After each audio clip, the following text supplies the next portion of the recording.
심야버스 타보신 경험 있으신가요? 한국의 심야 거리에는 특별한 사람들이 있습니다. 마지막 차가 떠난 후에도 가장 늦은 시간까지 누군가의 안전한 귀가를 책임지는 이들 말이죠. 당신도 혹시 늦은 밤 대중교통을 이용하며 불안했던 경험이 있으신가요? 혼자 남겨진 정류장에서 마지막 버스를 기다리며 초조했던 기억은요? 오늘 들려드릴 이야기는 우리가 미처 몰랐던 한국 사회에 숨겨진 따뜻함에 관한 것입니다.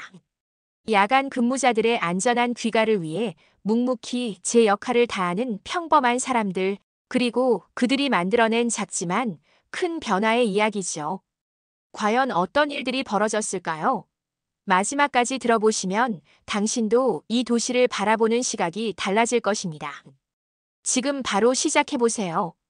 오늘의 이야기가 궁금하시다면 끝까지 시청해 주시고 1초 좋아요와 구독 눌러주신다면 영상 제작에 큰 도움이 됩니다. 저는 부산 사상구의 한 공장에서 일하는 미겔입니다. 필리핀에서 온 지 이제 1년 반 정도 됐죠. 야간 교대 근무를 마치고 집으로 돌아가는 길, 언제나 마지막 버스를 기다리며 서 있는 이 정류장이 저에게는 하루의 마지막 관문 같은 곳이었습니다. 새벽 1시가 넘은 시각, 정류장에는 저처럼 야근을 마친 사람들이 몇 명 더 있었습니다. 모두들 피곤해 절은 모습으로 스마트폰을 들여다보거나 멍하니 어둠 속을 응시하고 있었죠. 제 한국어 실력은 아직 많이 부족해서 이런 상황에서는 더욱 위축되곤 했습니다. 야, 니들 뭘 그렇게 쳐다봐? 갑자기 들려온 고함 소리에 모든 사람들이 깜짝 놀라 고개를 돌렸습니다. 술에 잔뜩 취한 남자가 비틀거리며 정류장 쪽으로 다가오고 있었어요. 그의 얼굴은 붉게 달아올라 있었고 눈빛은 흐릿했습니다.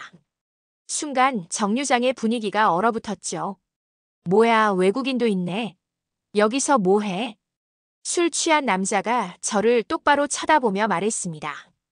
그 시선이 너무 날카로워서 저는 자연스럽게 한 발짝 뒤로 물러섰어요. 다른 승객들도 모두 불안한 표정으로 상황을 지켜보고 있었습니다. 아저씨, 그만 좀 하세요. 옆에 서 있던 중년 여성분이 조심스럽게 말했지만 오히려 그 말이 그를 더 자극한 것 같았습니다.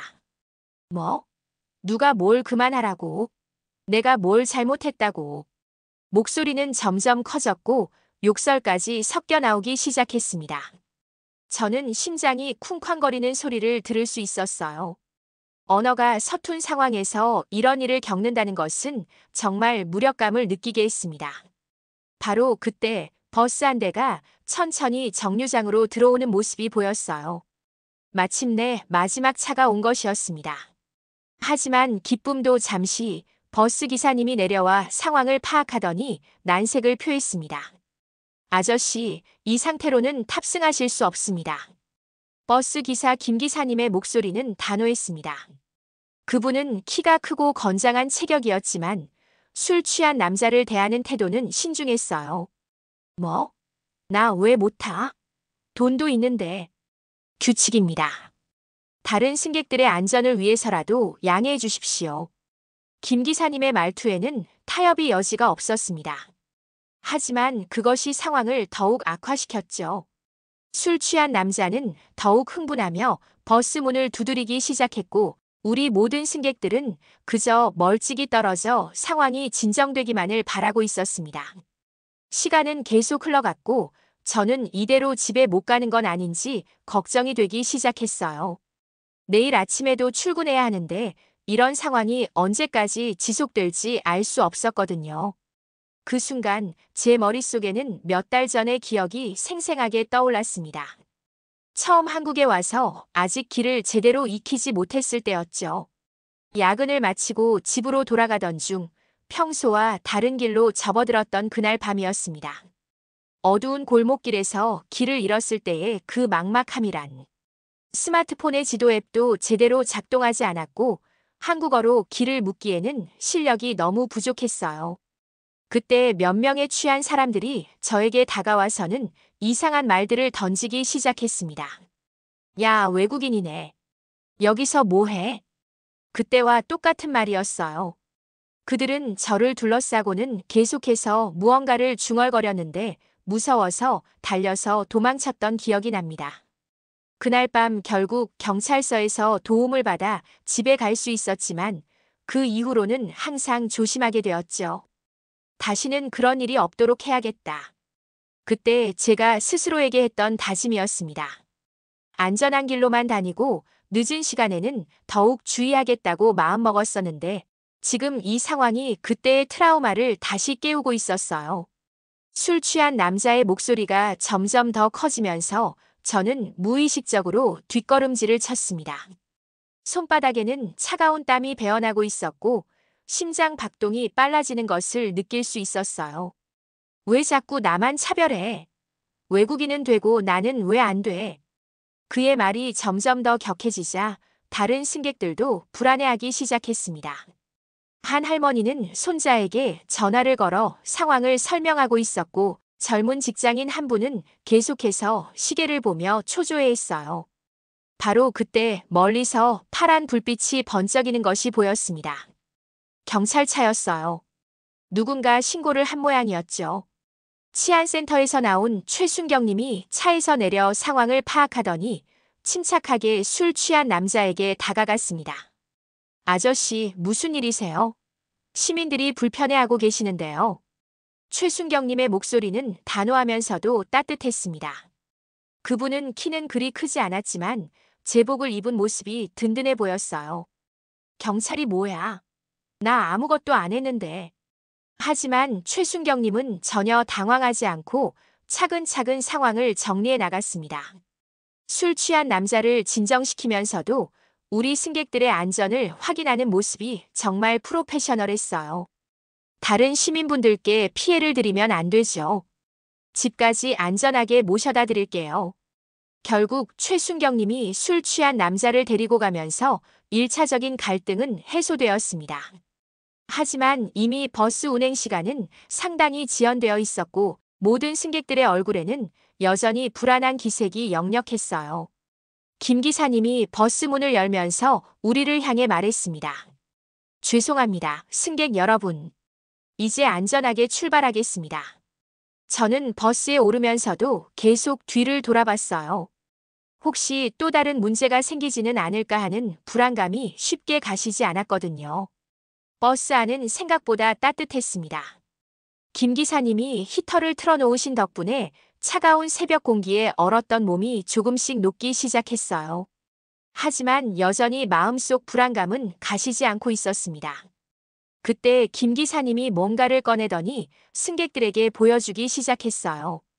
그것은 작은 카드 같은 것이었는데 제목을 보니 마지막 승객 안심 체크리스트라고 적혀 있었습니다. 여러분, 이걸 한번 보세요. 김 기사님의 목소리에는 자부심이 묻어나고 있었어요. 카드에는 여러 항목들이 적혀 있었는데 한국어로 된 내용이라 저는 완전히 이해하기 어려웠습니다. 바로 그때 편의점에서 나온 이점장님이 버스에 올라탔어요. 그분은 평소에도 정류장 근처에서 자주 보던 분이었는데 항상 밝은 미소를 지으며 인사해 주시던 분이었죠. 아, 미겔 씨도 계시네요. 이거 영어 버전도 있어요. 이점장님이 저에게 다른 카드를 건네주었습니다. 놀랍게도 같은 내용이 영어로 번역되어 있었어요. 제가 카드를 읽어보니 이런 내용들이 적혀 있었습니다. 마지막 버스 승객 안전 확인 사항. 모든 승객 탑승 확인, 안전벨트 착용 안내, 목적지까지 안전 운행, 승객 하차 시까지 책임 완수. 그리고 맨 아래에는 이런 문구가 있었어요. 우리는 마지막 한 분까지 안전하게 집에 모셔다 드립니다. 이게 뭐예요? 제가 어설픈 한국어로 물어보자 이점장님이 웃으면서 설명해 주었습니다. 이건 우리 동네 버스 기사님들과 택시 기사님들이 만든 거예요.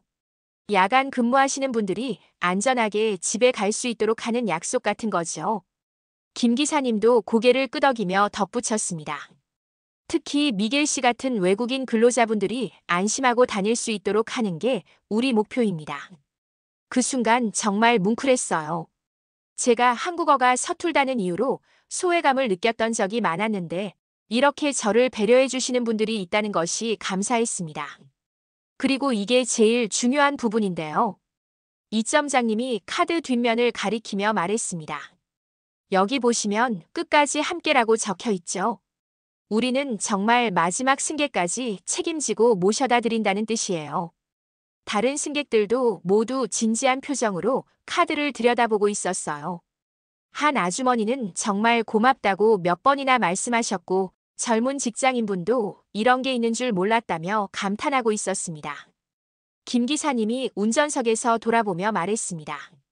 여러분, 오늘 같은 일이 있어서 마음이 불편하셨을 텐데 앞으로는 더욱 안전하게 모셔다 드리겠습니다. 이것이 우리의 약속이니까요. 버스가 천천히 움직이기 시작했고 창밖으로는 부산의 밤거리가 지나가고 있었어요. 불안했던 마음이 조금씩 진정되면서 이 도시에 대한 새로운 신뢰가 생기기 시작했습니다. 버스가 첫 번째 정류장에 도착했을 때 저는 여기서 내려야 했습니다. 집까지 가려면 여기서 택시로 갈아타야 했거든요.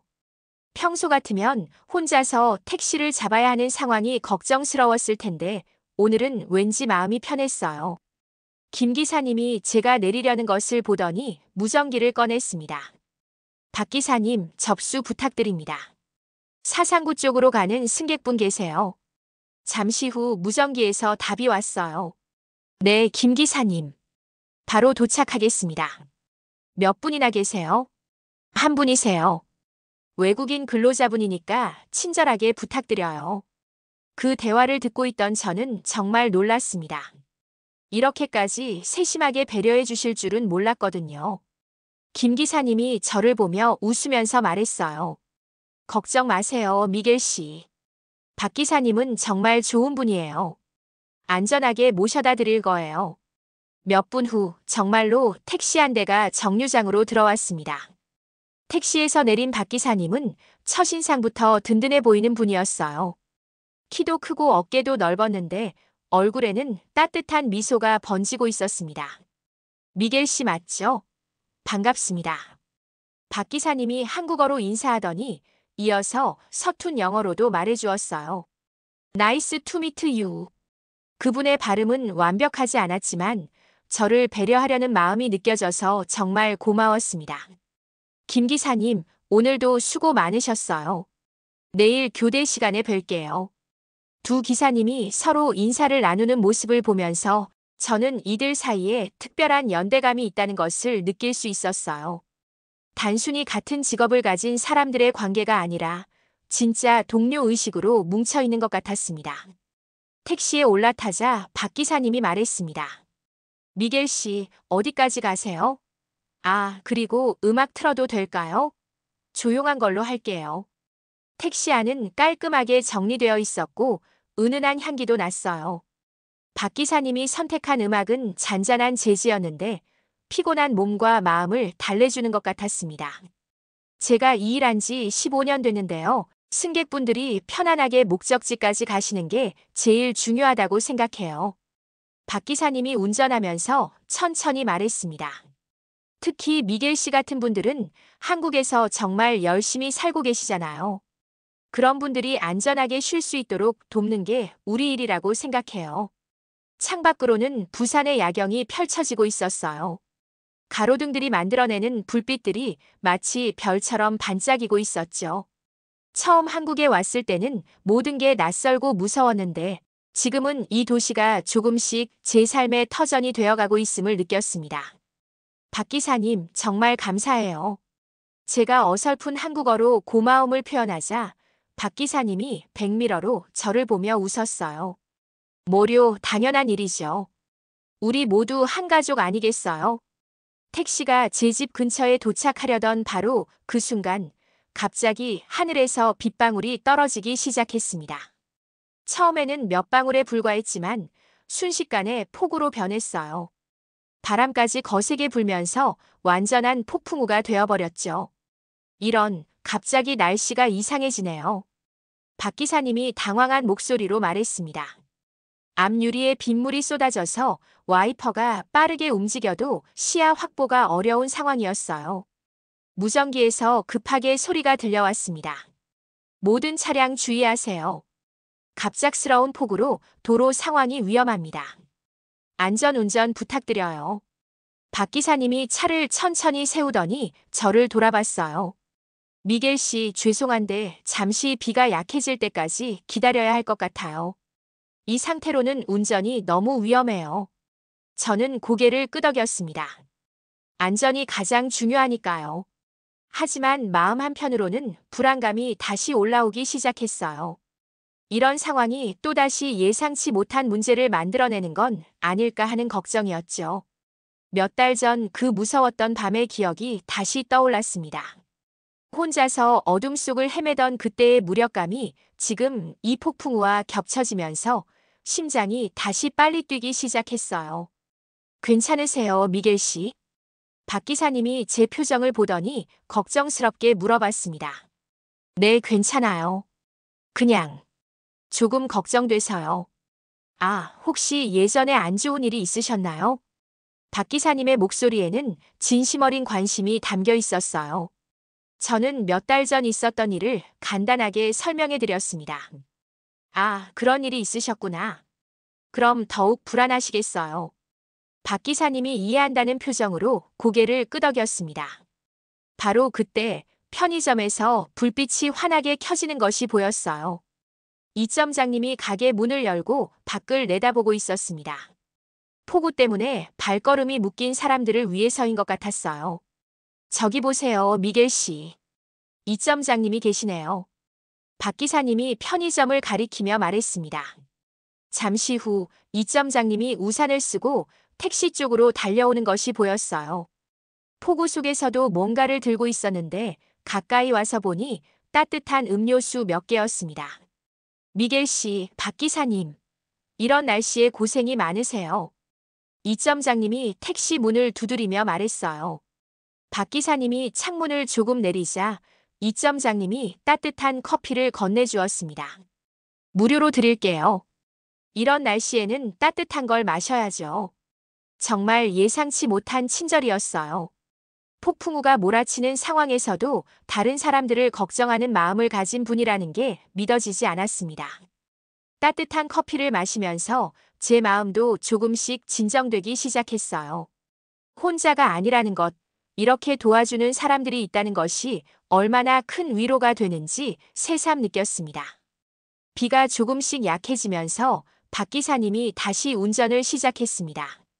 하지만 여전히 도로는 물이 고여 있어서 조심스럽게 움직여야 했어요. 무전기에서는 계속해서 각 지역의 상황 보고가 들려오고 있었습니다. 사상구 쪽 도로 상황 어떤가요? 여기는 괜찮습니다. 천천히 운행 중이에요. 명지 쪽은 어때요? 조금 막히지만 안전하게 가고 있어요. 기사님들이 서로 실시간으로 정보를 공유하며 안전한 운행을 위해 협력하는 모습이 정말 인상적이었어요. 마치 하나의 큰 팀처럼 움직이고 있었습니다. 드디어 제 집 앞에 도착했을 때 저는 정말 안도의 한숨을 쉬었어요. 하지만 박 기사님은 그냥 저를 내려주지 않았습니다. 미겔 씨, 집까지 안전하게 들어가시는 걸 확인하고 갈게요. 괜찮아요, 박 기사님. 여기서 내리면 돼요. 아니에요. 우리 원칙이 있거든요. 박 기사님이 무전기를 들고 말했습니다. 이쪽 박 기사입니다. 미겔 씨 안전하게 모셔다 드렸어요. 집까지 들어가시는 거 확인하고 보고 드릴게요. 그리고 정말로 제가 아파트 현관문을 열고 들어갈 때까지 기다려 주셨어요. 제가 손을 흔들어 인사하자 박 기사님도 웃으며 손을 흔들어 주었습니다. 무전기에서 박 기사님의 목소리가 들려왔어요. 미겔 씨 안전하게 귀가 완료했습니다. 그리고 잠시 후 김 기사님의 목소리가 들려왔습니다. 수고하셨어요, 박 기사님. 저도 마지막 승객분 모셔다 드리고 마무리하겠습니다. 각 지역에서 일하는 기사님들의 보고가 이어졌어요. 해운대 쪽 마지막 승객 귀가 완료. 서면 쪽도 완료했습니다. 동래구 마지막 분도 안전하게 모셔다 드렸어요. 그리고 마침내 김 기사님의 목소리가 무전기를 통해 들려왔습니다. 오늘 밤 마지막 승객까지 모든 분들이 안전하게 귀가 완료되었습니다. 모든 기사님들 수고 많으셨어요. 그 순간 무전기 너머로 여러 기사님들의 수고하셨습니다라는 인사가 들려왔어요. 저는 엘리베이터를 타면서도 그 소리를 계속 들을 수 있었습니다. 집에 도착해서 문을 열고 들어가면서 저는 오늘 하루 겪었던 일들을 다시 한번 생각해 봤어요. 처음에는 무서웠고 불안했지만 결국 이렇게 많은 분들의 도움으로 안전하게 집에 올 수 있었습니다. 한국에 온 지 1년 반이 지났지만 오늘처럼 이 나라 사람들의 따뜻함을 깊이 느꼈던 적은 없었던 것 같아요. 단순히 일을 하는 것이 아니라 진심으로 시민들의 안전을 걱정하고 책임지려는 마음을 가진 분들이 있다는 것이 정말 감동적이었습니다. 창문을 열고 밖을 내다보니 비는 많이 약해져 있었어요. 하지만 여전히 거리에는 불빛들이 반짝이고 있었고 어딘가에서는 아직도 집으로 돌아가는 사람들을 위해 일하는 분들이 계실 것이라는 생각이 들었습니다. 며칠이 지난 후 출근길에 평소와 다른 것을 발견했습니다. 제가 항상 이용하던 버스 정류장에 새로운 시설이 설치되어 있었어요. 밝은 조명이 달린 벤치와 함께 작은 비상벨까지 설치되어 있었습니다. 가까이 다가가서 보니 벤치 옆에 작은 명패가 붙어 있었어요. 거기에는 이렇게 적혀 있었습니다. 안심 벤치 마이너스 부산 시민 일동. 정말 간단한 문구였지만 그 의미는 결코 가볍지 않았어요. 시민들이 자발적으로 나서서 만든 것이라는 걸 알 수 있었습니다. 미겔 씨, 어떠세요? 마음에 드세요? 뒤에서 익숙한 목소리가 들려 돌아보니 이점장님이 환한 미소를 지으며 서 계셨어요. 이게 뭐예요? 아, 그날 폭풍 우 치던 날 기억하시죠? 그 이후에 우리 동네 사람들이 모금을 시작했어요. 이점장님이 자랑스러운 표정으로 설명해 주었습니다. 김 기사님이 먼저 아이디어를 내셨고 박 기사님도 동참하셨어요. 그리고 최순경님까지 합류하면서 본격적으로 시작된 거죠. 정말 놀라웠어요. 그날 밤에 만났던 분들이 모두 참여한 거였네요. 처음에는 우리 동네 몇 사람만 참여했는데 SNS에 올리니까 다른 지역 사람들도 관심을 가져주시더라고요. 이점장님이 스마트폰을 꺼내서 보여주었습니다. 화면에는 여러 지역의 사진들이 올라와 있었어요. 모두 비슷한 안심 벤치들이었습니다. 지금은 부산 전체로 퍼져나가고 있어요. 해운대, 서면, 동래. 곳곳에 설치되고 있다고 해요. 정말 믿기 어려웠습니다. 그날 밤의 작은 사건이 이렇게 큰 변화를 만들어낸 거였어요. 그런데 제일 중요한 건 이거예요. 이점장님이 벤치 뒤쪽을 가리켰습니다. 거기에는 여러 언어로 된 안내문이 붙어 있었어요. 한국어, 영어, 베트남어, 필리핀어까지 있었습니다. 외국인 근로자분들도 쉽게 이용할 수 있도록 한 거예요. 미겔 씨 같은 분들을 위해서 말이에요. 그 순간 정말 뭉클했어요. 제가 그날 밤 느꼈던 불안감을 다른 사람들도 이해해 주었고 그것을 해결하기 위해 실제로 행동에 나선 거였습니다. 그리고 이거 보세요. 이점장님이 벤치에 앉으면서 조명을 가리켰어요. 조명은 센서가 달려 있어서 사람이 앉으면 자동으로 더 밝아지도록 되어 있었습니다. 밤에 혼자 기다리는 분들이 더 안전하게 느낄 수 있도록 한 거예요. 그리고 여기 비상벨을 누르면 바로 치안센터로 연결돼요. 이점장님이 비상벨을 가리키며 설명했습니다. 최순경님이 직접 설계에 참여하셨거든요. 실제로 도움이 될 수 있는 시스템으로 만들자고 하셔서요. 벤치에 앉아보니 정말 편안했어요. 딱딱한 플라스틱 의자가 아니라 푹신한 쿠션까지 있었습니다. 이 쿠션도 방수 처리가 되어 있어서 비가 와도 괜찮아요. 그날 폭풍우 때문에 특별히 신경 쓴 부분이에요. 더 놀라운 건 벤치 옆에 작은 충전기까지 설치되어 있다는 것이었어요. 스마트폰 배터리가 떨어져서 걱정하는 분들을 위해서 넣었어요. 무료로 이용할 수 있어요. 정말 세심한 배려였습니다. 실제로 필요한 것들을 하나하나 생각해서 만든 것이 느껴졌어요. 미겔 씨, 사실 이 모든 게 그날 밤 때문에 시작된 거예요.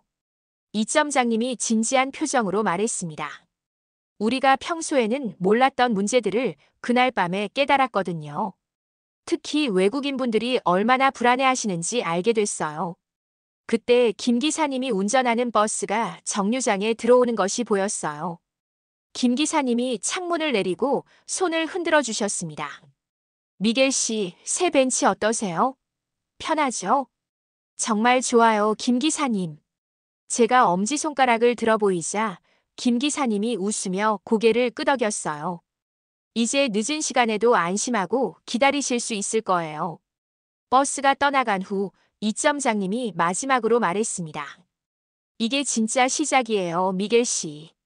부산 전체가 더 안전한 도시가 되도록 계속 노력할 거예요. 8장. 한 달이 더 지난 어느 저녁, 저는 야근을 마치고 집으로 돌아가면서 부산의 변화된 모습을 실감할 수 있었습니다. 버스를 타고 이동하면서 창밖을 내다보니 곳곳에서 안심 벤치에 따뜻한 불빛들이 반짝이고 있었어요. 해운대 해변 근처의 정류장에도 서면, 번화가의 버스 정류장에도, 심지어 외곽 지역의 작은 정류장에도 모두 설치되어 있었습니다. 각각의 불빛이 마치 작은 등대처럼 밤길을 밝혀주고 있었어요. 정말 대단하네요. 옆자리에 앉은 할머니가 중얼거리는 소리가 들렸습니다. 몇 달 전만 해도 이런 게 없었는데 이제는 어디서나 볼 수 있어요. 할머니의 말을 들으며 저는 그날 밤의 기억을 다시 떠올렸습니다. 술 취한 남자 때문에 무서워했던 그 순간부터 지금까지 정말 많은 것이 변했어요. 제가 사는 아파트 단지에 도착해서 집으로 올라가는 길에 현관 게시판에 붙어있는 공지사항을 보게 되었습니다. 외국인 근로자를 위한 안전귀가 도우미 봉사단 모집이라는 제목이 눈에 들어왔어요. 내용을 읽어보니 지역 주민들이 자발적으로 만든 봉사단이었습니다. 늦은 시간에 혼자 귀가하는 외국인 근로자들을 위해 동행해주거나 필요시 연락할 수 있는 시스템을 만든 것이었어요. 집에 들어가서 창문을 열고 밖을 내다봤습니다. 부산의 밤 경치가 한눈에 들어왔어요. 수많은 불빛들 사이사이로 안심 벤치들의 따뜻한 조명이 반짝이고 있었습니다. 그때 휴대폰에 메시지가 하나 왔어요. 이점장님이 보낸 것이었습니다. 미겔 씨, 내일 저녁에 감사 인사 모임 있어요. 김 기사님, 박 기사님, 최순경님 모두 오세요. 꼭 참석해 주세요. 정말 감사한 마음이 들었어요. 이 모든 변화의 시작점에 제가 있었다는 것이 믿기지 않았습니다. 스마트폰으로 고향에 있는 가족들에게 영상통화를 걸었어요. 어머니와 아버지, 그리고 동생이 화면에 나타났습니다. 미겔아, 어떻게 지내고 있니? 어머니가 걱정스러운 표정으로 물어보셨어요. 엄마, 정말 좋아요. 한국 사람들이 저를 가족처럼 대해줘요. 그리고 지난 한 달 동안 있었던 일들을 차근차근 설명해 드렸어요. 처음에는 무서웠던 상황이 어떻게 이런 따뜻한 변화로 이어졌는지 말씀드렸습니다. 정말 그런 일이 있었구나. 아버지가 놀라면서도 자랑스러워하는 표정을 지으셨어요. 우리 아들이 그런 좋은 사람들을 만났구나. 영상통화를 마치고 나서 저는 다시 창문 앞에 섰습니다. 멀리서 마지막 버스가 지나가는 모습이 보였어요.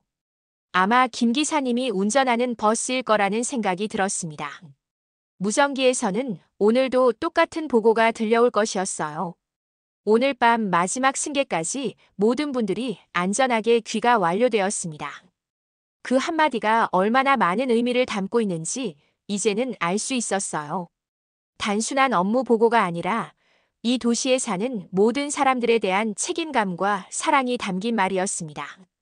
바람이 살짝 불어와서 커튼이 흔들렸어요. 저는 깊게 숨을 들이마셨습니다. 부산의 공기가 예전보다 더 따뜻하게 느껴졌어요. 마지막 승객이 집에 들어갈 때 부산의 하루가 끝납니다. 그리고 내일 아침이면 또 새로운 하루가 시작되겠죠. 저도 그 하루의 일부가 되어 이 도시와 함께 살아가고 있다는 것이 정말 감사했습니다. 혹시 여러분도 늦은 밤 혼자 집에 돌아가며 불안했던 경험이 있으신가요? 그렇다면 이 이야기가 여러분에게도 작은 위로가 되었기를 바랍니다. 우리 주변에는 보이지 않는 곳에서 누군가의 안전을 책임지는 사람들이 있으니까요. 창문을 닫고 잠자리에 들면서 저는 내일도 안전하게 집에 돌아올 수 있을 거라는 확신이 들었어요. 왜냐하면 이 도시에는 마지막 한 사람까지 책임지는 사람들이 있으니까요. 여러분의 주변에도 이런 따뜻한 이야기들이 숨어 있을 것입니다. 오늘부터라도 조금 더 관심을 가져보시면 어떨까요? 그리고 이 이야기가 마음에 드셨다면 주변 사람들에게도 꼭 공유해 주세요. 작은 관심이 더 큰 변화를 만들어낼 수 있을 테니까요. 이런 감동적인 실화들을 더 많은 분들과 나누고 싶습니다. 공유 버튼 한 번의 클릭이 누군가에게는 큰 위로와 희망이 될 수 있어요.